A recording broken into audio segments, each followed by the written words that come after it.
എന്തുണ്ട് എല്ലാവർക്കും വിശേഷം? എല്ലാവരും സുഖമായിട്ടൊക്കെ ഇരിക്കുന്നോ? ഇന്ന് നമുക്ക് ഗ്രീൻ ആപ്പിൾ കൊണ്ടുള്ള ഒരു അച്ചാർ ഉണ്ടാക്കിയാലോ? അതിന് വേണ്ടിയിട്ട് ഞാനിവിടെ ഒരു 3 ഗ്രീൻ ആപ്പിളാണ് എടുത്തിരിക്കുന്നത്. ഇതിൽ നിന്ന് ഞാൻ 2 എണ്ണമേ എടുക്കുന്നുള്ളൂ. അത്യാവശ്യം നല്ല പുളിയുള്ള ഗ്രീൻ ആപ്പിളാണ്, അതുകൊണ്ട് 2 എണ്ണമേ എടുക്കുന്നുള്ളൂ. ഇനി ഞാൻ അതിൻ്റെ കൂടെ കാന്താരിമുളക്, വെളുത്തുള്ളി, ഇഞ്ചി എടുത്ത് വെച്ചിട്ടുണ്ട്. ഇനി വെളുത്തുള്ളിയും ഇഞ്ചിയൊക്കെ നമുക്കൊന്ന് വൃത്തിയാക്കി എടുക്കണം. ഞാൻ വൃത്തിയാക്കിയെടുത്ത് ഇവിടെ കൊണ്ട് വെച്ചിട്ടുണ്ട്.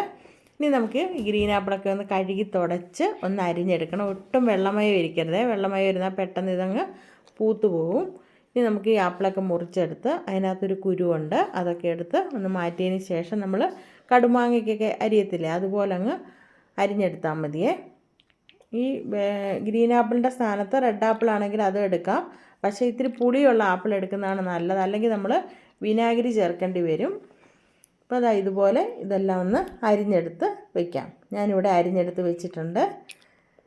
കണ്ടോ, നമ്മൾ കടുമാങ്ങയ്ക്കൊക്കെ എങ്ങനെ അരിയുന്നോ അതിന് വലിപ്പം കൂട്ടി വേണമെങ്കിൽ അരിയാം, അല്ലെങ്കിൽ ഇത്തിരി ചെറുതാക്കി അരിയണമെങ്കിൽ അങ്ങനെ അരിയാം കേട്ടോ. ഇനി നമുക്ക് ആ ഇഞ്ചി ഇതുപോലൊന്ന് ചെറുതായിട്ടൊന്ന് അരിഞ്ഞെടുക്കണം. ഇഞ്ചി ഞാനൊന്ന് കനം കുറച്ചൊന്ന് ഇതുപോലൊന്ന് അരിഞ്ഞാണ് എടുക്കുന്നത്. അല്ല, കാന്താരിമുളകിൻ്റെ ഞെടുപ്പൊക്കെ കളഞ്ഞൊന്ന് എടുത്ത് വെച്ചിട്ടുണ്ട്. ഇഞ്ചി അരിഞ്ഞതിന് ശേഷം നമുക്ക് ആ വെളുത്തുള്ളിയും കൂടെ ഒന്ന് അരിഞ്ഞെടുക്കണം. എൻ്റെ കയ്യിലിരുന്നത് വലിയ വെളുത്തുള്ളി ആയതുകൊണ്ട് ഞാനതൊന്ന് അരിഞ്ഞെടുക്കുവാണ്. ചെറിയ വെളുത്തുള്ളി ആണെങ്കിൽ അങ്ങ് മുറിച്ചിട്ടില്ലെങ്കിലും കുഴപ്പമൊന്നുമില്ല. ഇനി നമുക്കൊരു ചെറിയ ചീനിച്ചട്ടിയൊക്കെ ഒന്ന് അടുപ്പി വയ്ക്കാം. ഞാനൊരു ഇൻഡാലിയത്തിൻ്റെ ചീനിച്ചട്ടിയാണ് എടുത്തിരിക്കുന്നത്. ഇനി നമുക്കിതൊന്ന് ചൂടായി വരുമ്പോൾ ഞാൻ ഇതിനകത്തേക്ക് നല്ലെണ്ണയാണ് ഒഴിച്ചു കൊടുക്കുന്നത്. ഒരുപാട് ദിവസം വെച്ചേക്കാൻ ഇല്ലെങ്കിൽ വെളിച്ചെണ്ണ ഒഴിച്ചാലും മതി കേട്ടോ. ഞാനിപ്പം നല്ലെണ്ണ ഒഴിച്ചെന്നേ ഉള്ളൂ. ഇതിൽ കടുക് ഇട്ട് കൊടുത്തു. എണ്ണയൊക്കെ ചൂടായി വന്നപ്പോൾ പിന്നെ വറ്റൽമുളക് ഇട്ടിട്ട് ഒന്ന് ഇളക്കി കൊടുക്കുക, അല്ലെങ്കിൽ കരിഞ്ഞു പോവും.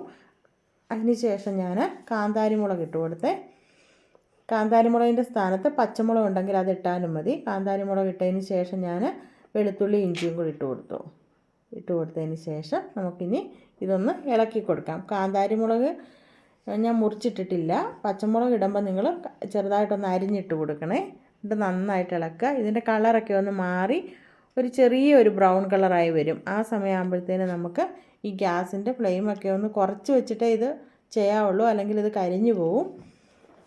ഇനി നമുക്ക് ഇതൊന്ന് ഗ്യാസിൻ്റെ ഫ്ലെയിമൊക്കെ അങ്ങ് ഓഫാക്കാം. ഓഫാക്കിയതിന് ശേഷമേ പൊടി ഇട്ട് കൊടുക്കാവുള്ളൂ, അല്ലെങ്കിൽ പൊടി വേഗം കരിഞ്ഞു പോകാനുള്ള സാധ്യതയുണ്ട്. ഞാനിവിടെ ഒരു 3 ടേബിൾ സ്പൂൺ മുളക് പൊടി ഇട്ട് കൊടുത്തു.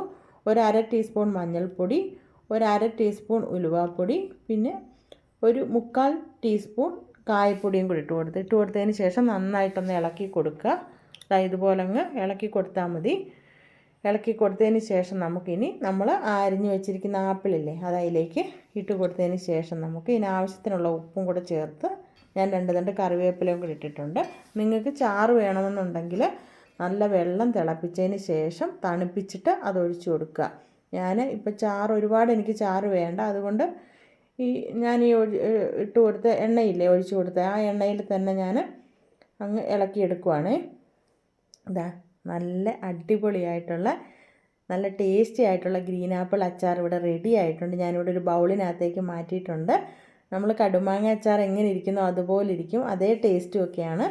ഇനി ഇതിന് നല്ല പുളി ഉണ്ടായിരുന്നു. പുളി വേണമെങ്കിൽ വിനാഗിരി ചേർത്ത് കൊടുത്താൽ മതി. ഞാനിപ്പോൾ വിനാഗിരി ഒന്നും ചേർക്കുന്നില്ല. കണ്ടോ, ഇനി ഇത് നന്നായി തണുത്തതിന് ശേഷം ഒരു ഗ്ലാസിൻ്റെ ബോട്ടിലിനകത്ത് കോരിയിട്ട് നന്നായിട്ട് എയർ ടൈറ്റായിട്ടൊന്ന് അടച്ച് വെച്ചാൽ മതി. അതവിടെ ഇരുന്നോളും. എന്നിട്ട് ഉണങ്ങിയ സ്പൂണ് കൊണ്ട് മാത്രമേ എടുക്കാവുള്ളൂ കേട്ടോ. നനഞ്ഞ സ്പൂണൊന്നും ഇടരുത്. നല്ലൊരു വീഡിയോയുമായി അടുത്ത ദിവസം കാണാം. Okay, by.